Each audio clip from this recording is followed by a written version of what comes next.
हम ये paper discussion अपना स्टार्ट करते हैं और पहले सवाल से क्वेश्चन नंबर 1 से हम देखना स्टार्ट करें। क्वेश्चन नंबर 1 देखिए, मोशन का ये क्वेश्चन है।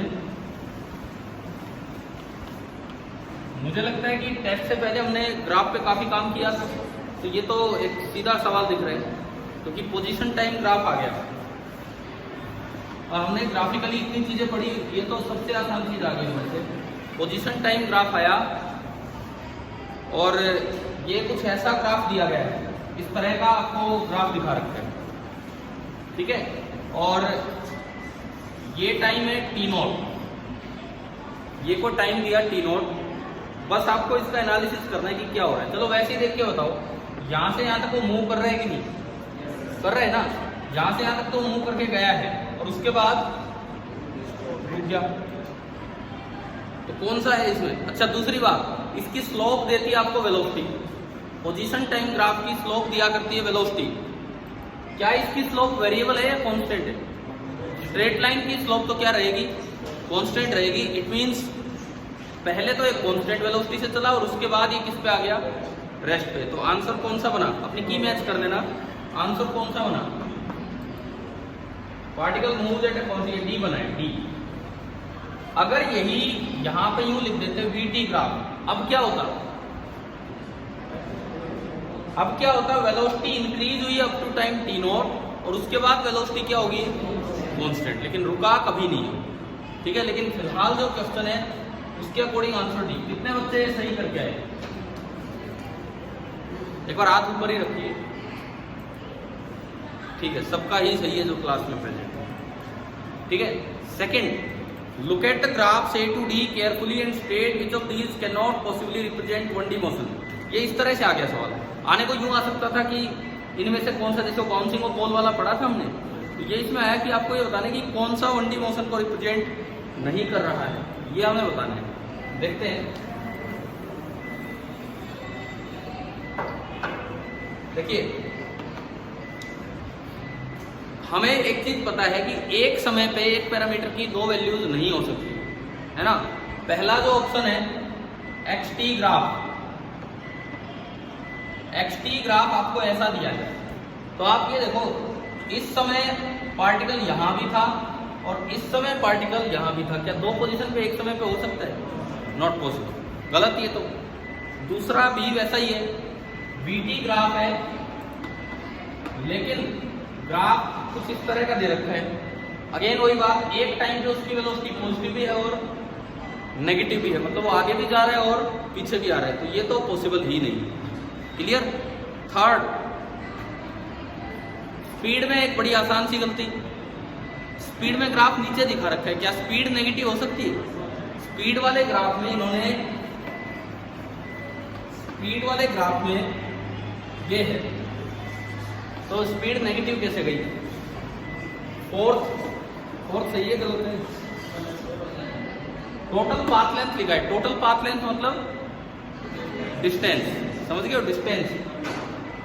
नेगेटिव तो कभी नहीं दिखाई, ना एक समय पे दो दिखाई, ना नेगेटिव दिखाई, पर फिर भी एक कमी है। क्या आप चलते जा रहे हो तो डिस्टेंस कभी कम नहीं हो सकता। आपका जब यहां तक डिस्टेंस इतना हो चुका था तो उसके बाद चाहे आप वापिस आ जाओ, डिस्टेंस कम नहीं होगा। तो फिर इसमें तो कोई सा ऑप्शन ही नहीं बना ना। ऑप्शन तो नीचे है, ठीक है, ऑप्शन तो नीचे है और पूछा है इनमें से कौन सा रिप्रेजेंट नहीं करता है। कौन सा रिप्रेजेंट नहीं करता है? ए भी नहीं करता है, बी भी नहीं कर रहा है, यानी कि सारे। लास्ट ऑप्शन आ जाएगा। क्या ये हो गया था आपसे वहां पर? दूसरा सवाल किस किस का सही है?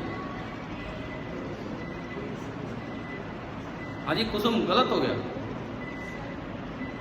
पेपर नहीं दिया आपका, हाथ नीचे कर दीजिए। बाकी देखो, ऐसी गलतियां क्यों करते हो? जब मोशन पे ग्राफ पे इतना रिवीजन हो गया और ग्राफ पे सवाल आ रहे हैं तो आपको करना चाहिए ना वहां पे, ठीक है।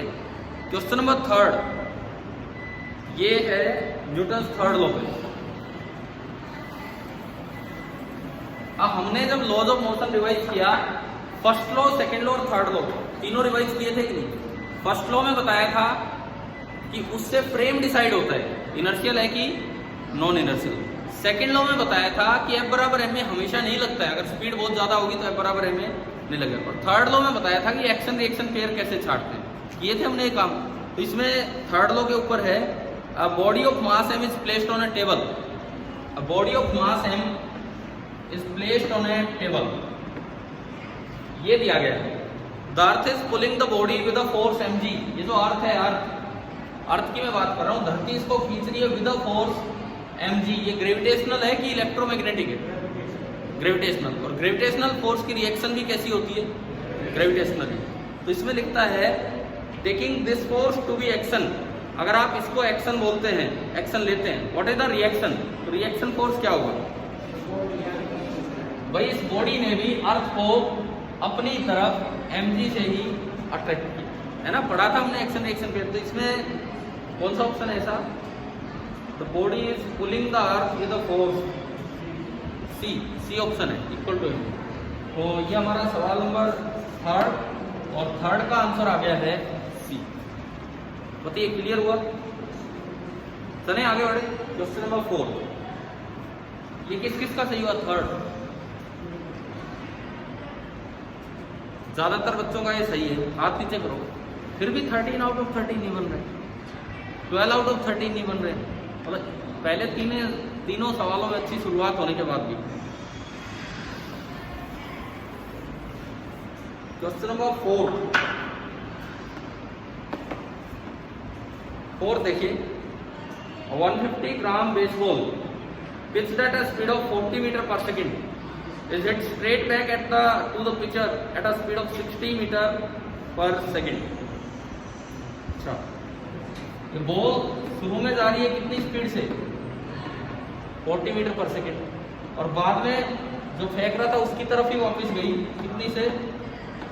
60 मीटर पर सेकेंड से। जो इसका मास है दैट इज 150 ग्राम, तो 1000 से डिवाइड करेंगे तो 0.15 किलोग्राम, है ना, ये हो गया। इसके बाद देखें, what is the magnitude of average force on the ball from the bat if the bat is in contact with the ball for 5 millisecond. क्या करें? पहले इंपल्स निकालें। इंपल्स मतलब चेंज इन मोमेंटम। तो देखिए, आप आगे वाली डायरेक्शन को पॉजिटिव मान लो, या इसको एक्स एक्सिस मान लो, तो P initial vector m into B 0.15 into 40 कितना आया? 6 आ गया भाई। 40 एक जीरो गया, 1.5 और 4 6, तो P इनिशियल आया 6 आई किलोग्राम मीटर पर सेकेंड। P इनिशियल आ गया। P फाइनल कितना होगा? एक तो माइनस, क्योंकि ये पीछे हो गया, और जब इसको इससे 9 हो गया सर, बताओ सही लिखा है? अब लिखो इम्पल्स चेंज इन मोमेंटम। कैसे? Impulse that is P final minus P initial. P final minus 9 I cap minus P initial 6 I cap, कितना हो गया? माइनस 15 आई कैप। अब माइनस और आई कैप तो डायरेक्शन है, इसका जो मैग्नीट्यूड है इस मोड डेल्टा पी अगर मैं लिखूं तो 15 आ गया SI यूनिट में। तो फोर्स चाहिए, फोर्स कैसे लिखे? Delta P upon delta T. तो जो एवरेज फोर्स होगा that will be 15 upon time कितना दिया? 5 मिली सेकेंड, 5 इंटू 10⁻³ और ये न्यूटन में होगा। तो ये आपका हो गया 3000 न्यूटन। कितने बच्चों ने ये सही किया? देखो बहुत से बच्चों का ये भी सही है, आप क्यों गलत करते हैं? क्या कुछ नया था क्या इस सवाल में? कुछ भी नया नहीं था ना, बस एक थोड़ा सा ये था कि टक्कर के बाद स्पीड ज़्यादा हो रही है, अलग हो रही है। अक्सर सवालों में सेम स्पीड आ जाती है, ठीक है।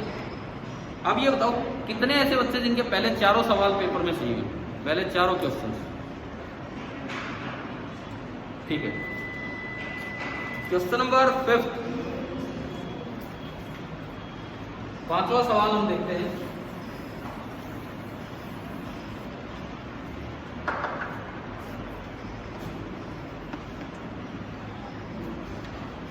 Three particle ABC move in a circle of radius 1/π metre. ये एक सर्कल है और इसका रेडियस है 1/π मीटर। देखिए अब इन एंटी क्लॉकवाइज डायरेक्शन, यूं घूम रहे हैं तीनों विथ स्पीड 1 मीटर पर सेकेंड, 2.5 मीटर पर सेकेंड एंड 2। VA ये आपको दिया 1 मीटर पर सेकेंड, VB 2.5 मीटर पर सेकेंड एंड VC 2 मीटर पर सेकेंड। ये स्पीड है। The initial position of ABC are shown. A यहां से स्टार्ट हुआ है, B यहां से स्टार्ट हुआ है और C यहां से स्टार्ट हुआ। एंटी क्लॉकवाइज चले। The ratio of distance travelled by B and C by the instant ABC meet for the first time. तीनों जब पहली बार मिलेंगे तब तक B और C कितना डिस्टेंस कवर कर चुके हो? ये हुआ कि नहीं हुआ? नहीं हुआ। किसी भी बच्चे से नहीं हुआ। ये कैसे करना है, कैसे नहीं हो गया? देखो तो इधर सुनो। मान लो let A, B and C meet after time T। Suppose तीनों पहली बार मिले, कितनी देर के बाद मिले? T टाइम के बाद। डिस्टेंस का रेशियो पूछा है, डिस्टेंस का।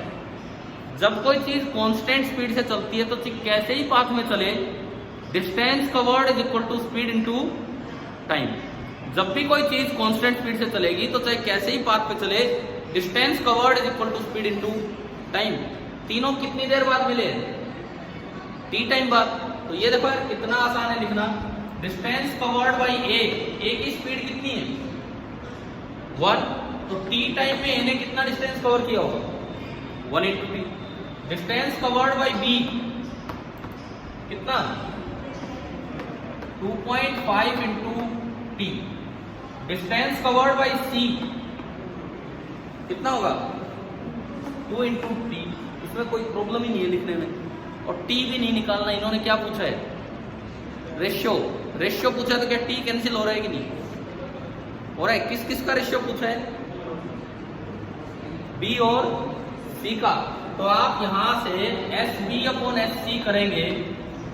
SB/SC, T से T कैंसिल, 2.5/2 यानी कि रेशियो कितना आ गया? 5/4। अब बताओ यार, ये मुश्किल सवाल था, कुछ भी तो नहीं था इसमें। Distance is equal to speed into time करके रेशियो लेना था। अब बताओ कितने बच्चों का ये सही हुआ है पेपर में? बहुत कम का हुआ। और ऐसा कोई है जिसके अभी तक के 5 सही हुए? 5। आप अकेले बचे हो लाइन में, देखते रेस पूरी करते हो। लोग कर तो नहीं पाओगे, 13 तो कोई बता ही नहीं रहा। 4 पे काफी हाथ थे, 5 पे एक हाथ थे। यानी कि इसका मतलब पहले 5 में, मतलब आपके अकॉर्डिंग डिस्कशन से पहले आपके अकॉर्डिंग शायद पहले 5 में सबसे मुश्किल सवाल ये था। नहीं, मैं डिस्कशन से पहले की बात कर रहा हूँ। था ना ये सबसे मुश्किल सवाल? क्या ये है असल में मुश्किल? सीधा सवाल है। तो ऐसा थोड़ी कि टफ सवाल आएंगे एनटीएससी में यार। आपको खोजना होगा उनमें आसान क्या है, कैसे वो सोल्व होगा। Question number 6।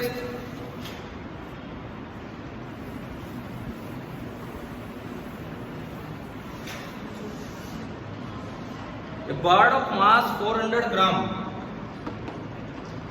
आपको मास दे दिया 400 ग्राम यानी कि 0.4 kg, ये मास दिया है।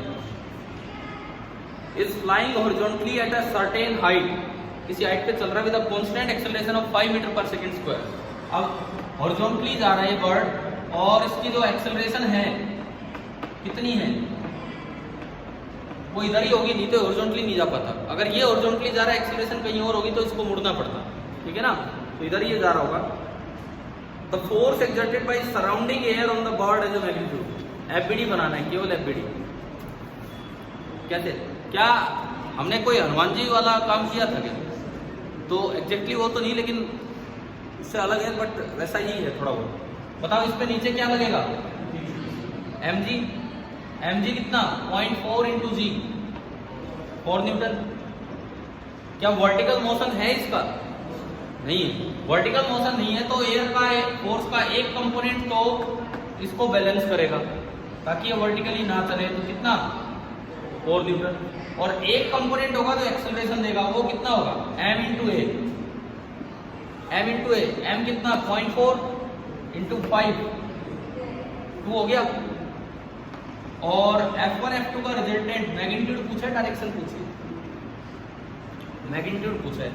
तो ये F एयर है, रिजल्टेंट जो आया दिस इज √4² प्लस 2², 16 और 4 20, √20 न्यूटन। 4 × 5 लिख लो इसको, और 4 बाहर आ जाएगा 2 बन के, तो ये आपका हो गया 2 × √5, 2 × √5। क्लियर है? ठीक है, इसके बाद देखते हैं आगे क्वेश्चन नंबर 7। 6th में मैं आपको वैसे बता देता हूँ टाइपिंग, हालांकि टाइपिस्ट को नहीं पता होता इतना। ये जो जी टाइप कर रखा है ना, जी 6th में, ये ग्राम का जी टाइप कर रखा है, ब्रैकेट में लिखा है जी बराबर 10 मीटर पर सेकेंड स्क्वायर। तो ये जो जी का सिंबल होता है सीधा, ये किसका होता है? ग्राम का। आपको एक्सेलरेशन ड्यू टू ग्रेविटी का जी लिखना आता है? कैसे बनाते हैं उसको? थोड़ा सा टेढ़ा बनाया जाता है ना।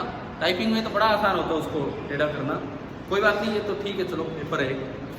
7th, transverse magnification produced by plane mirror. Plane mirror का तो बड़ा आसान है, सीधी इमेज बनती है और सेम साइज की बनती है, तो कितना होगा? +1। ठीक है, ए आ गया इसका। 8th, 7वां सवाल किस किस का सही है? देखो इतने आसान भी सवाल थे इस पेपर में, मुझे लगता है इससे आसान तो क्या होगा। चलिए आगे बढ़ते हैं। 8th, magnification of an image form by A spherical mirror is negative. ये और भी आसान आ गया, ये तो उससे भी आसान है कि अगर मैग्निफिकेशन नेगेटिव है तो बताओ इसका क्या मतलब है? क्या इमेज छोटी है या बड़ी है? ये तो पता ही नहीं लगता।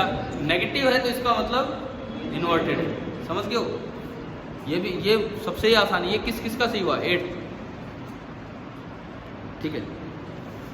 9th,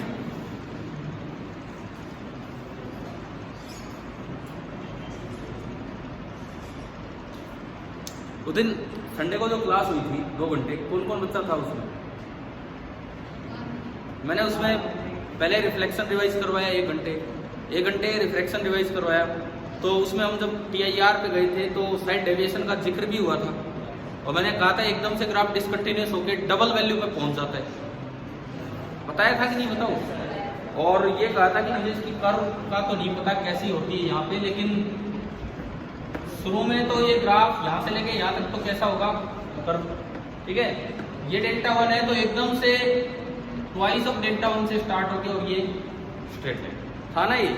ठीक है, इसकी एक्सप्लेनेशन पूरी है कि कैसे आता है, कर्व कैसे बनेगा इस शेप का, वो जब आप +1 में फंक्शंस पढ़ेंगे तब जाके समझ आता है। ठीक है ना, अभी इतना नहीं करने की जरूरत। तो ऐसा ऑप्शन कौन सा है जिसमें ये डबल हो और ये स्ट्रेट हो, बस हमें ये देखना था कौन सा है। पहला ही ऑप्शन इसमें ऐसा है। दूसरे ऑप्शन में क्या है? ये स्ट्रेट है लेकिन ये भी स्ट्रेट है, ये स्ट्रेट नहीं होगा।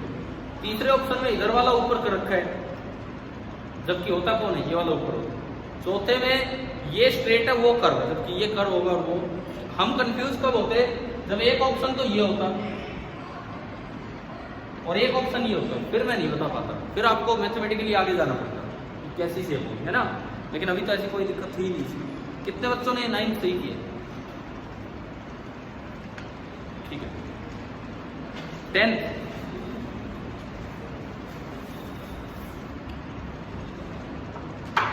लेंस फॉर्मूला पे है, किस पे? Convex lens makes a 6 centimetre long image on a screen when the lens is shifted to new position. ये तो डिस्प्लेसमेंट मेथड पे, डिस्प्लेसमेंट मेथड है ना। When the lens is shifted, आपको मैं बता देता हूँ डिस्प्लेसमेंट मेथड में एक तो फॉर्मूला ये था, फोकल लेंथ होता है d² - d²/4d। एक फॉर्मूला ये था कि m1 × m2 कितना होता है? अरे करवाया तो था, m1 × m2 1 होता है। x और y और x इंटरचेंज होते हैं। और एक फॉर्मूला ये था कि जो हाइट ऑफ ऑब्जेक्ट होता है वो दोनों जो ज्योमेट्रिक मीन है ना, तो ये शायद हाइट वाले पे है। ये convex lens makes a 6 centimetre long image on a screen. Screen पे 6 सेंटीमीटर लंबी इमेज बनी है पहली बार। जब उसको दोबारा नई पोजीशन पे ले गए तो अगली बार 1 सेंटीमीटर लंबी इमेज बनी है। तो साइज ऑफ ऑब्जेक्ट पूछा है, तो मतलब एक बार तो इमेज बनी 6 सेंटीमीटर लॉन्ग, एक बार 1 सेंटीमीटर। तो हाइट ऑफ ऑब्जेक्ट क्या होगी? √6 × 1, यानी कि क्या आ गया √6। समझ आया कि नहीं आया बताओ? क्लियर है सभी को? ठीक है, ये आपका होगा question number 10। Question number 11,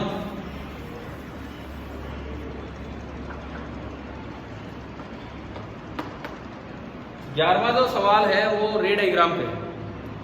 which of the following does not describe a ray that can be drawn for a concave mirror. इनमें कौन सा ऐसा है कि ये रे नहीं एग्जिस्ट करती है? पहला option, N incident ray through the centre of curvature reflecting right back through the centre of curvature. कैसा होता है? सेंटर ऑफ कर्वेचर से कोई रे जाती है, कॉनकेव मिरर लेना है, कह रहे हैं सपोज ये इसका सेंटर ऑफ कर्वेचर है, ये फोकस है, ये पोल है, कोई रे यूज आ रही है, क्या ये वापस ऐसी आ जाती है? आती है ना, क्योंकि नॉर्मली इंसिडेंट रे है, यही तो नॉर्मल, ये तो सही है। इन्होंने नोट लिख रखा ऊपर, कौन सी नहीं एग्जिस्ट करती वो बता नहीं। सेकंड, इस बात का भी ध्यान रखना, एग्जाम में कई बार हम पहला ऑप्शन देखते ही टिक कर आते हैं, जबकि उसमें पूछा होता है कि कौन सा एग्जिस्ट नहीं करे, इस बात का ध्यान रखना है। Second, N incident ray through the centre of curvature reflecting back through the focal point. Centre of curvature से गई और फोकल से वापस आई, कैसा होगा? नहीं होगा, गलत है। Third, an incident ray through the focal point reflected parallel to the principal axis. यूं गई और यूं आई, सही है ना, ये तो होता ही है। Fourth, incident ray parallel to principal axis reflected through the focal point. सही, तो कौन सा गलत है? बी। तो इन्होंने वही पूछा था कि कौन सा नहीं हो सकता, तो दिया जाएगा। कितने बच्चे ये सही कर पाए? ये ठीक है। Question number 12, a point object is placed at a distance 30 cm from a concave mirror of focal length 30। देखिए, एक कॉनकेव मिरर है,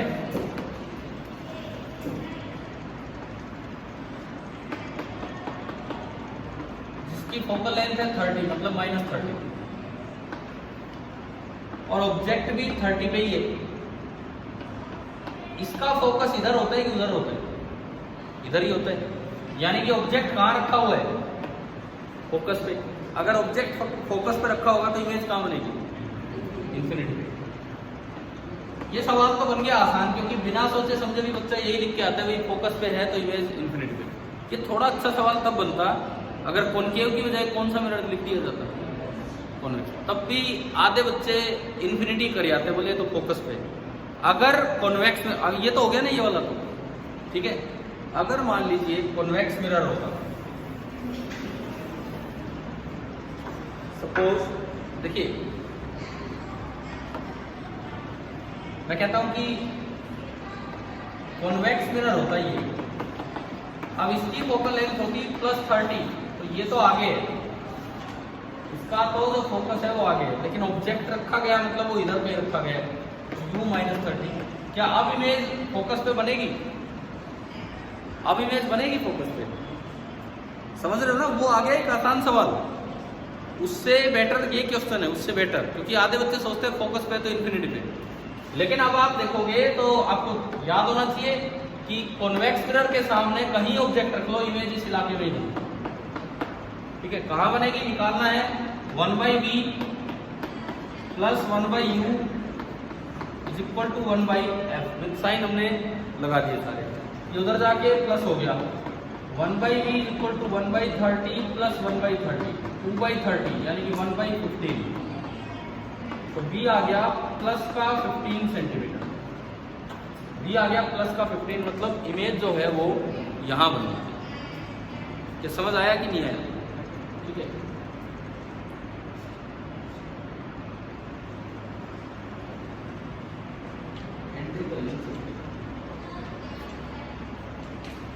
चले 13th पे। 12th क्वेश्चन जो इंफिनिटी आंसर वो कितने बच्चे सही करके आए?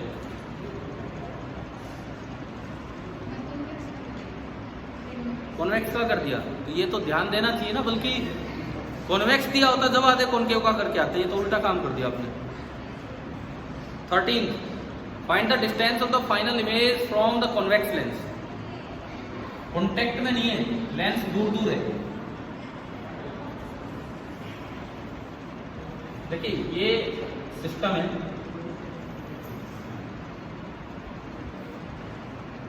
ऑब्जेक्ट यहाँ कहीं है, यहाँ से 20 सेंटीमीटर दूर और ये दूरी भी है 20 centimetre. Find the distance of final image form from the convex lens. Convex lens से कितनी दूर फाइनल इमेज बनेगी? फोकल लेंथ सेंटीमीटर में है, तो इसकी तो 40 सेंटीमीटर है एंड इसकी है -40 सेंटीमीटर। ये है कॉन्टेक्ट नहीं है तो क्या एपिक्यूलेट निकालना चाहिए? एक एक करके इमेज बनाए, एक एक करके। पहले फर्स्ट लेंस पे बना 1/v -1/-20 is equal to 1/f। ये माइनस माइनस प्लस हो गया और उधर जाके माइनस, तो यहां से आया 1/v is equal to 1/40 -1/20। LCM आया 40, 1 - 2 -1/40, तो v आ गया -40। समझ आया? v आ रहा -40। -40 मतलब कहाँ? यहाँ पहली जो इमेज बनेगी तो यहाँ बनेगी, मतलब ये रेज ऐसे गई होंगी लेकिन ये अभी भी फैल ही रही है। इसने कन्वर्स तो करवाया लेकिन इतना भी कन्वर्स नहीं करवा पाया, ये नहीं फैल। ठीक है, अब जब आप अगले लेंस पे जाओगे तो उसके लिए ऑब्जेक्ट ये है, जो यहाँ से तो 40 है तो उससे कितनी दूर हो गया? 60। तो अगले लेंस के लिए u हो गया -60, f है -40, तो नया v, अब final v 1/v -1/-60 is equal to 1/f -40। ये उधर गया तो 1/v माइनस माइनस प्लस, लेकिन उधर जाके फिर से माइनस 5, तो 1/v 120 एलसीएम आ रहा है, -2 -3 -5 आ गया, 24 आ रहा है ना। तो यहां से भी आया -24, -24 बताओ इससे कहाँ है इमेज? पहले और भी 4 इधर। ठीक है, किससे पूछिए दूरी, किससे पूछिए? कॉन्वेक्स लेंस से, तो उससे तो 24 सेंटीमीटर दूर है और कॉन्वेक्स से 4, तो आंसर है 4। कितने बच्चे ये सही करके आए? कम है, बहुत कम है। अच्छा, इसमें कोई 24 टिक करके आए? मतलब यहाँ तक सोल्व कर दिया था पूरा, अब फिर लगाया 24, तो ये तो ध्यान कौन रखेगा बताओ ना, इतना होने के बाद भी गलती। समझ गए हो? उससे पूछा होता तो 24, इससे पूछा है तो केवल 4। अब मुझे बताओ हाईएस्ट मार्क्स यहाँ से कितने बन रहे? यहाँ से 10 कितने बच्चों का है? 10 या 10 से ऊपर, वो आप ऊपर करें, 10 या 10 से ऊपर। ठीक है, 11, 1 2 3 यहाँ पे 12, इस सेक्शन से हाईएस्ट 11 ही गए। तो भाई ये सुनो, ये काफ़ी लो स्कोर है, ये सच में काफ़ी लो स्कोर है, बिकॉज पेपर के लेवल को देखते हुए मुझे लगता है कि आप और अच्छा परफॉर्म कर सकते हैं।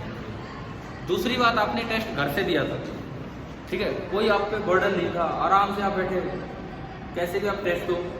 मतलब मैं ये नहीं कह रहा आप चीटिंग करो, मैं कहता हूँ फिर भी एक थोड़ा सा फ्रीडम रहता है, आराम से आप अपना पेपर दे सकते हो। फिर भी इतना कम स्कोर क्यों हो गया? क्योंकि मैंने 10 से नीचे पूछे नहीं है, बहुत से आप वो भी होंगे जो 10 से नीचे भी। तो हम क्या करेंगे अब इसके लिए, जब भी कोई टेस्ट होगा, एक वीक में है क्या अब टेस्ट, उससे पहले उसी सिलेबस के 2 और टेस्ट ओनली फिजिक्स के, और 13 क्वेश्चंस के, ज़्यादा नहीं, 13 क्वेश्चंस के 2 और टेस्ट आपके वीक के दौरान हो जाया करेंगे। चाहे एक दिन छोड़ एक दिन टेस्ट लेना पड़े, ठीक है, चाहे एक दिन छोड़ एक दिन टेस्ट लेना पड़े, आपके वीकली 2 टेस्ट ओनली फिजिक्स की मैं बात कर रहा हूँ, 13 सवालों के ये हुआ करेंगे। ठीक है, मेरे लेक्चर में हो या कभी भी हो, कैसे भी हो, वो तो देखा जाएगा। अब अगले टेस्ट में आ रहा है optics, motion and forces, laws of motion. तो 2 टेस्ट का हम ब्रेकअप यूं कर लेते हैं, एक 9th का पोर्शन और एक 10th का पोर्शन। ठीक है, क्लियर है? पहले कौन सा टेस्ट देना चाहोगे? 9th वाला, मर्जी आपकी, 9th वाला ना। तो आप मान के चलो कि आज ट्यूसडे हो गया, वेडनेसडे, थर्सडे, फ्राइडे, कल लें कि परसों लें बताओ?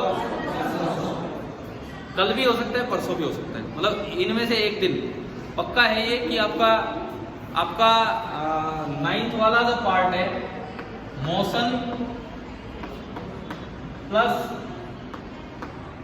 Laws of motion, motion plus laws of motion पे 13 क्वेश्चंस का 13 का ही लेंगे ताकि आपकी थोड़ा प्रैक्टिस बनी रहेगी 13 में से कितना स्कोर करना है। ठीक है, क्लियर है ये चीज? इस टेस्ट में देखें तो ठीक है भाई, पेपर ऐसा नहीं कि एनटीएससी के 13 के 13 सवाल मुश्किल आते हैं, तो पेपर तो इसी तरह का बनाया जाता है, कुछ ठीक से भी सवाल दिए जाते हैं, कुछ मुश्किल भी। तो एक अच्छा पेपर है ये, अगर यूँ देखा जाए तो बहुत हार्ड देने का भी कोई पर्पज नहीं होता है। लेकिन आप तो मान के चलो कि कल इस चीज का टेस्ट, इन केस कल नहीं हो पाया तो परसों, ठीक है, motion plus laws of motion, जिसमें मैंने आपको रिसेंटली ही रिवीजन भी करवाया था। मोशन का तो मैंने ग्राफिकल रिवीजन करवाया था, ग्राफ बेस्ड क्या क्या चीजें हो सकती हैं वो सारी आपको कवर करवाई। एंड लॉज ऑफ मोशन में न्यूटन के 3 लॉ पढ़ाए, वेरिएबल मास सिस्टम बताया, इंपल्सिव फोर्सेस बताए, ठीक है, इक्विलिब्रियम ऑफ बॉडीज वाला काम बताया कि किस तरह से क्या होता है। लेमेज थ्योरम ध्यान है कि कुछ बताऊं उसके बारे में? बता दूं? ठीक है, थोड़ा उसी को आगे बढ़ाते हैं, कंटिन्यू करते अपने रिवीजन पार्ट।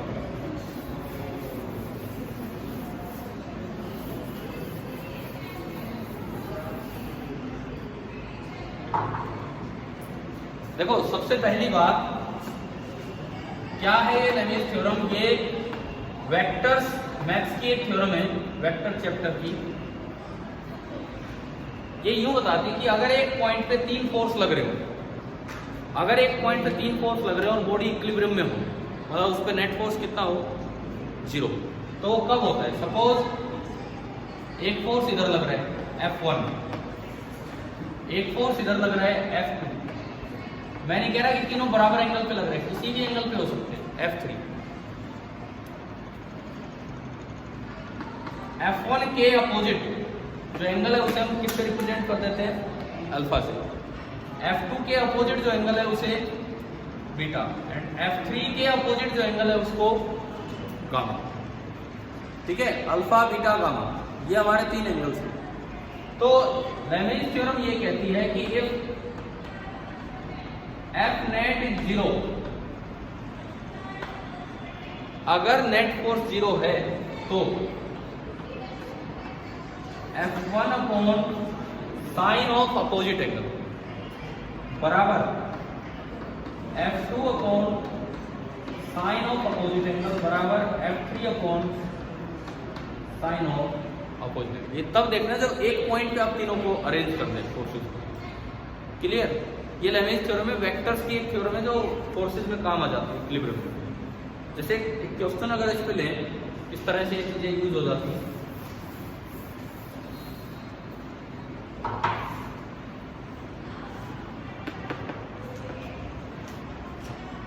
ये एक ब्लॉक है, कोई भी एक ब्लॉक है, इसका मास है m, तो इस पे नीचे लग रहा होगा क्या? mg। ठीक है, इधर मान लो इस रस्सी में टेंशन है कितनी? T1, और एक इधर से बांध रखा है। समझ में आ रहा है कैसे क्या अरेंजमेंट है? और इस रस्सी में टेंशन है कितनी? T2। और ये बताया गया मुझे कि भाई वर्टिकल के साथ इसने एंगल बना रखा है 53 डिग्री। सपोज मास है 10 kg और जी आप 10 ले सकते हैं। अब पूछे कि T1 और T2 की वैल्यूज बताओ, T1 और T2 की वैल्यूज। क्वेश्चन आ गया समझ? और ये रेस्ट पे है, रेस्ट पे है तो इक्विलिब्रियम में है, इक्विलिब्रियम में है तो नेट फोर्स 0, और नेट फोर्स 0 और 3 ही फोर्स लग रहे हो तो आप लेमेज थ्योरम लगा सकते हैं। ठीक है, तो अब देखो पहला force T1 upon sine of, इसके अपोजिट एंगल कितना है? 90 बराबर दूसरा फोर्स T2 अपॉन, अब देखो T2 के अपोजिट ये एंगल है ये, तो आप इसको ऐड करके मत लिखो, ये 90 तो ये है और 37 ये है। आ रहा है क्या समझ? तो ये बना 90 डिग्री प्लस 37 डिग्री, है ना? बराबर तीसरा फोर्स है mg। mg कितना है? mg कितना है? 100 न्यूटन। और इसके अपोजिट ये एंगल है, इसको भी ब्रेक करके लिखो आप। 90 तो ये, और ये कितना? 53 अल्टरनेट इंटीरियर। तो मैं इसको लिख सकता हूं 100 upon sine of 90 degree plus 50। पहले तो बताओ लेविस थ्योरम की इक्वेशन बनानी आ गई। अब देखो ट्रिग्नोमेट्री में आपने पढ़ा होगा कि 90 डिग्री प्लस कुछ जाता है तो साइन कॉस में कन्वर्ट हो जाता है, और ये सेकंड क्वाड्रेंट में है तो साइन की वैल्यू क्या होगी? पॉजिटिव।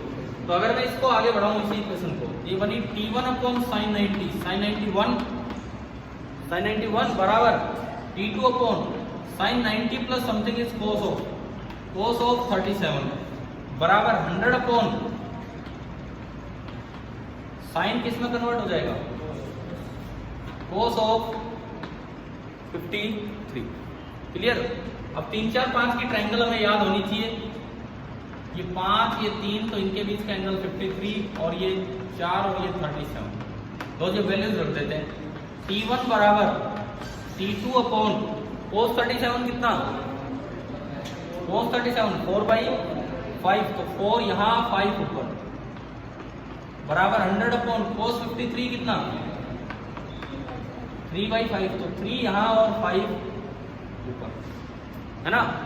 T1 तो सीधा ही दिख गया, तो T1 आपका आ गया, T1 तो डायरेक्टली उसके बराबर है 500/3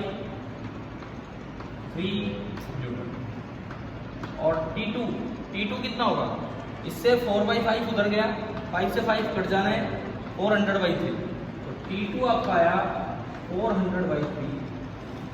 आप बताओ क्या लेविस थ्योरम से डायरेक्ट वैल्यूज आ गई? अच्छा, अगर आपको लेविस थ्योरम नहीं पता होता तो आप क्या करते? आप कंपोनेंट्स करते, फिर T1 प्लस, फिर दो इक्वेशन बनती अलग अलग, T1 T2 है, T1 T2 है, फिर उन दोनों को सोल्व करना पड़ता। यहाँ क्या है? डायरेक्ट एक इक्वेशन T1 की वैल्यू दे रही है और एक इक्वेशन T2। लेविस थ्योरम का यूज आ गया ना समझ? क्लियर है? चलो मैं आगे बढ़ूँ इसमें, ठीक है।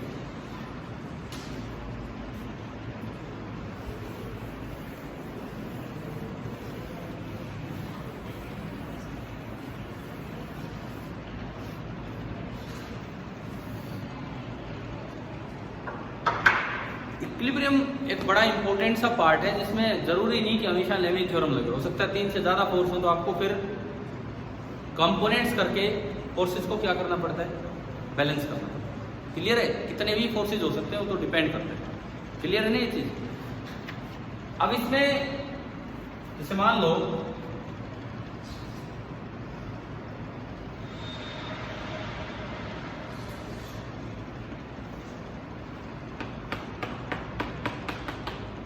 एक वेज है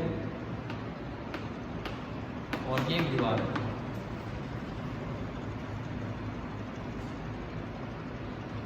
एक बॉल यहाँ पे फंसी, रेस्ट पे आराम से रुकी।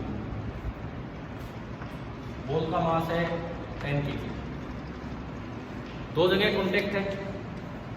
मान लो यहाँ कांटेक्ट फोर्स N1 है और यहाँ कांटेक्ट फोर्स है N2।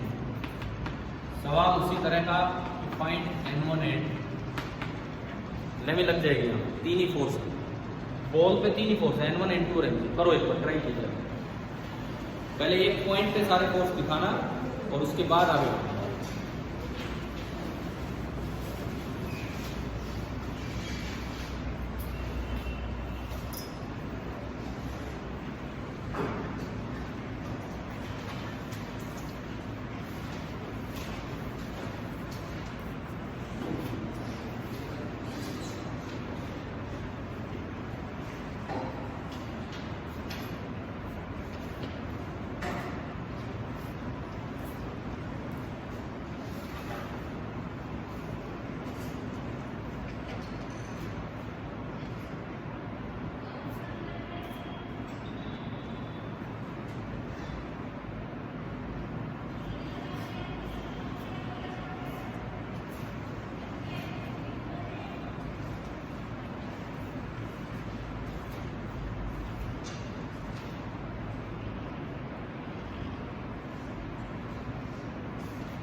देखिए डायग्राम भी बनाना है, ढंग से डायग्राम भी बनाना है आपको। एक फोर्स तो बिल्कुल यूं हॉरिजॉन्टल N1, एक फोर्स बिल्कुल वर्टिकल mg 100, और तीसरा फोर्स इधर से किसी एंगल पे आ रहा है N2, और ये टेंजेंट है, और आपको ये एंगल दिखा रखा है 37। ये 37 तो ये 53 हो गया। ठीक है, मैं किसी तरह एंगल ही तो पूछाऊंगा और क्या करूंगा। 37 तो ये 53, और ये पूरा तो 90 डिग्री इस तरह का। ठीक है, अब मैं अगर एक पॉइंट पे तीनों फोर्स दिखाऊं तो नीचे लग रहा है mg जो कि 100 न्यूटन है, इधर लग रहा है N1 हॉरिजॉन्टल डायरेक्शन में आ रहा है ना समझ, और जो तीसरा फोर्स है वो इधर पे ही लग रहा है N2 इधर, और उसने इस टेंजेंट के साथ 90 डिग्री एंगल बना रखा है। और ये देखो ये अगर 37 है तो ये भी 37 होगा, कोरस्पॉन्डिंग एंगल है। यानी कि ये जो एंगल है इतना, ये तो है 37 और ये है 90। ठीक है, ये 37 ये 90, तो पूरा 180 होने के लिए इसको कितना होना पड़ेगा 53। अब लेमेंस थ्योरम की इक्वेशन लगाओ, एंगल आ गए समझ कैसे निकालें भाई। ये 37 ये 90 पूरा 180 होता है, तो इधर वाला कितना हो गया 53। अब देखो लेमेंस की equation, N1 upon sine of, बोलो N1 के अपोजिट, ये ब्रेक करके लिखना चाहिए 90 plus 53। N1 upon sine of 90 degree plus 53 degree बराबर N2 अपॉन, देखो N1 के अपोजिट ये एंगल, N2 के अपोजिट ये है क्यों 90, दिख रहा है ना कैसे देख रहे हैं। N2 upon sine of 90 degree बराबर 100 अपॉन इसके अपोजिट गया ये वाला एंगल, ये बाकी दो फोर्सेस इस लाइन से कंफ्यूज मत होगा ना, ये कुछ नहीं है फोर्सेस के। ये कितना है 90 प्लस 37, साइन भी मत भूल जाना, 90 प्लस 37। अब आप निकालो N1 और N2 आ गया ना समझ। लेमेंस थ्योरम की इक्वेशन कैसे बनी, निकालिए N1 और N2 की वैल्यू निकालनी क्या है। हाँ जी,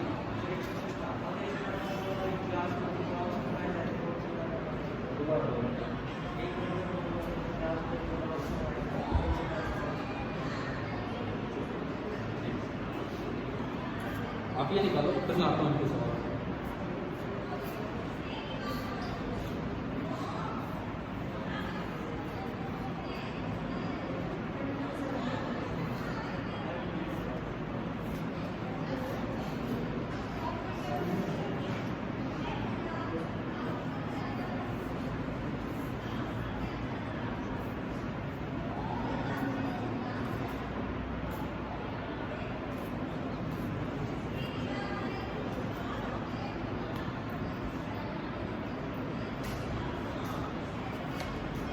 आपने इसको सिंप्लीफाई किया, साइन 90 प्लस 53,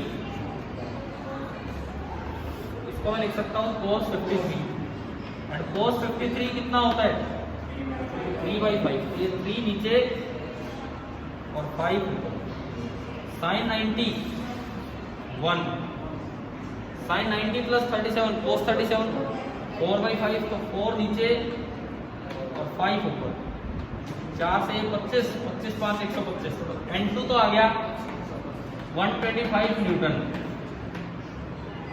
और N1 देखोगे तो 5 से 5 कैंसिल, 75 आ रहा है, N1 आ रहा है 75। अब बताओ लेमेंस थ्योरम समझ आई कि नहीं आई, कैसे इक्विलिब्रियम वाले केसेस में लेमेंस थ्योरम का यूज। ठीक है, अब इनके सवाल पे हम आते हैं। इन्होंने पूछा कि दो बॉल्स हैं, अलग अलग मटेरियल की हैं, उनको गिराई गई, तो मतलब उनको गिराया गया तो कौन सी बॉल बाउंस बैक ज़्यादा करेगी। देखिए कोलिजन का ये क्वेश्चन है,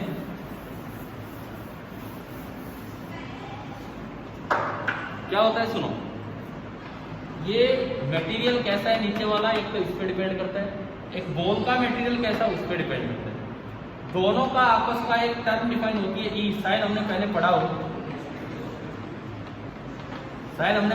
ना, ये है ना, कोफिशिएंट ऑफ रेस्टिट्यूशन या रेजिलियंस।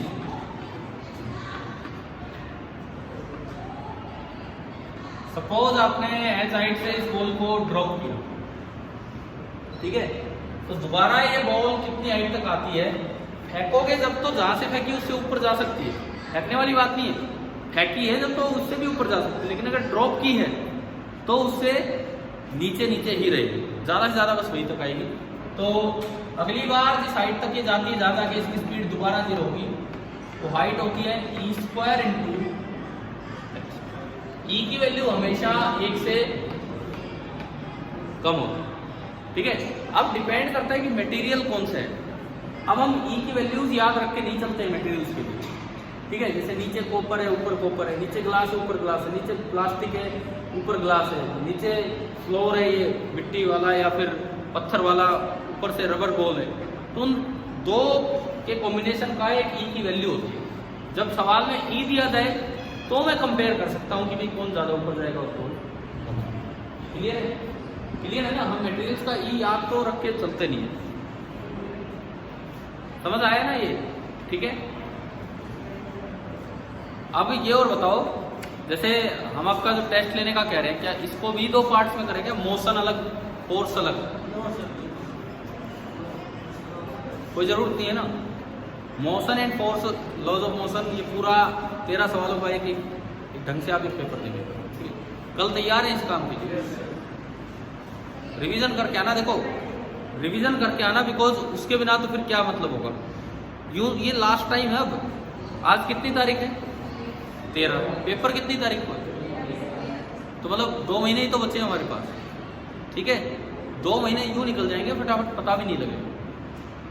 तो अब ढंग से छोटे छोटे टेस्ट भी और बड़े टेस्ट भी, मतलब रखेंगे क्वेश्चन 13 ही, सिलेबस कभी छोटा कर देंगे कभी बड़ा।